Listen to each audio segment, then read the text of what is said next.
Halo, selamat pagi Bapak Ibu dan Saudara yang dikasihi oleh Tuhan. Mari sebelum kita membaca dan merenungkan firman Tuhan, kita berdoa. Tuhan Allah yang mengasihi kami, sungguh kami bersyukur untuk hari yang baru, untuk kekuatan yang Tuhan anugerahkan.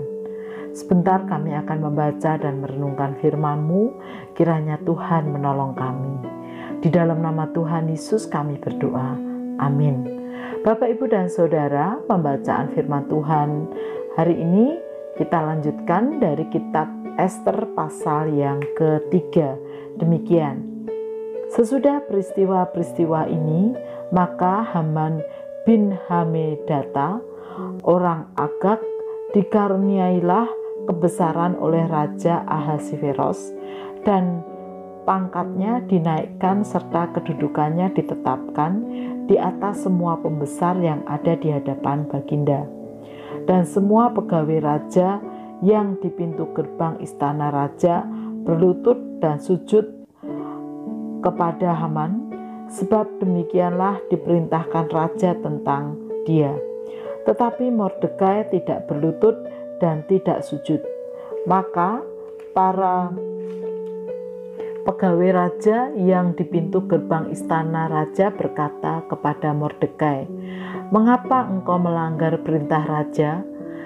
Setelah mereka menegur dia berhari-hari dengan tidak didengarkannya juga, maka hal itu diberitahukan merekalah kepada Haman untuk melihat apakah sikap Mordekai itu dapat tetap, sebab ia telah menceritakan kepada mereka bahwa ia orang Yahudi. Ketika Haman melihat bahwa Mordekai tidak berlutut dan sujud kepadanya, maka sangat panaslah hati Haman. Tetapi ia menganggap dirinya terlalu hina untuk membunuh hanya Mordekai saja, karena orang telah memberitahukan kepadanya kebangsaan Mordekai itu. Jadi Haman mencari ikhtiar memunahkan semua orang Yahudi, yakni bangsa Mordekai itu, di seluruh kerajaan Ahasiveros. Dalam bulan pertama, yakni bulan Nisan, dalam tahun yang ke-12 zaman Raja Ahasiveros, orang membuang pur, yakni undi di depan Haman, hari demi hari dan bulan demi bulan, sampai jatuh pada bulan yang ke-12, yakni bulan Adar. Maka sembah Haman kepada Raja Ahasiveros, "Ada suatu bangsa yang hidup tercerai-berai dan terasing di antara bangsa-bangsa di dalam seluruh daerah kerajaan Tuanku, dan hukum mereka berlainan dengan hukum segala bangsa, dan hukum raja tidak dilakukan mereka, sehingga tidak patut bagi raja membiarkan mereka leluasa.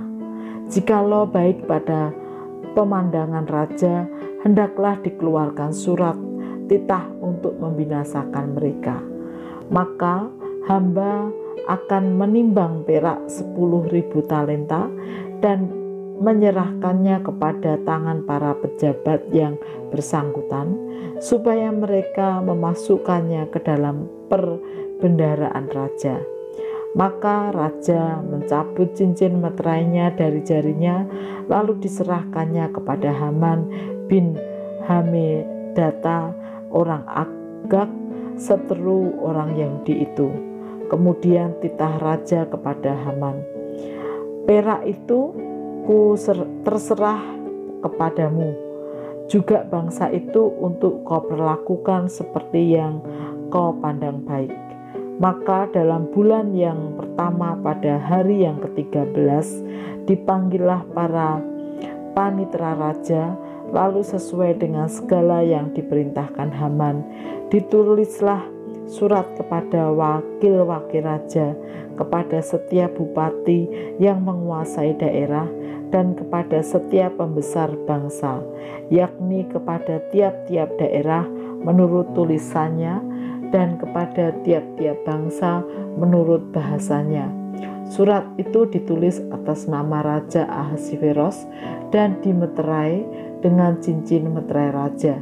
Surat-surat itu dikirimkan dengan perantaraan pesuruh-pesuruh cepat ke segala daerah kerajaan supaya dipunahkan, dibunuh, dan dibinasakan semua orang Yahudi daripada yang muda sampai kepada yang tua, bahkan anak-anak dan perempuan-perempuan pada satu hari juga, pada tanggal 13 bulan yang ke-12, yakni bulan Adar, dan supaya dirampas harta milik mereka. Salinan surat itu harus diundangkan ke dalam tiap-tiap daerah, lalu diumumkan kepada segala bangsa, supaya mereka bersiap-siap untuk hari itu. Maka dengan tergesa-gesa berangkatlah pesuruh-pesuruh cepat itu atas titah raja, dan undang-undang itu dikeluarkan di dalam benteng Susan. Sementara itu raja serta Haman duduk minum-minum, tetapi kota Susan menjadi gempar. Bapak, Ibu, dan Saudara yang dikasihi oleh Tuhan, bagi Mordekai tentu tidak mudah untuk memutuskan tidak sujud kepada Haman atau orang kepercayaan Raja Ahasveros, karena dengan sikap tersebut membawa resiko yang besar. Namun Mordekai tetap memilih berlawanan dengan masyarakat pada waktu itu. Ia tidak mau sujud kepada Haman, karena hal itu berarti bertentangan dengan imannya yang hanya sujud menyembah pada Tuhan Allah. Dan benar, sikap Mordekai membuat Haman sakit hati. Ia tidak hanya berusaha membunuh Mordekai, tetapi juga orang-orang Yahudi.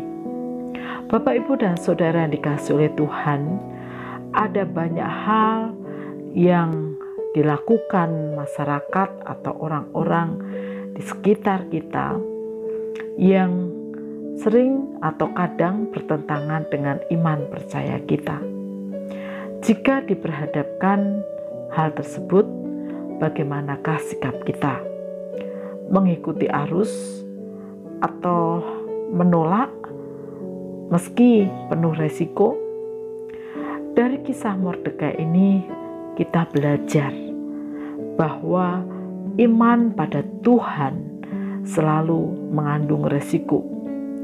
Bisa ditolak, bisa diancam, dan lain sebagainya. Namun sebagai orang beriman, sudah semestinya kita berani untuk tetap setia hanya menyembah kepada Tuhan, bukan kepada yang lain.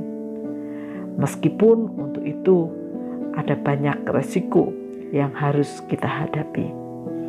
Kiranya Tuhan menolong kita menjadi orang-orang yang mampu dan mau menyatakan iman percaya kepada Tuhan Yesus di tengah-tengah masyarakat, meskipun kadang atau seringnya diperhadapkan pada resiko. Tuhan menolong kita. Mari kita berdoa. Tuhan Yesus, kami bersyukur untuk firman Tuhan hari ini. Ajarkan kepada kami untuk tetap teguh hanya sujud menyembah kepadamu. Dan biarlah Tuhan yang memampukan kami, meskipun untuk setia kepada Engkau dan menyatakan iman kepada Engkau di tengah-tengah dunia ini selalu ada resiko dan tantangan. Namun kiranya Tuhan yang menolong kami. Di dalam nama Tuhan Yesus kami berdoa. Amin.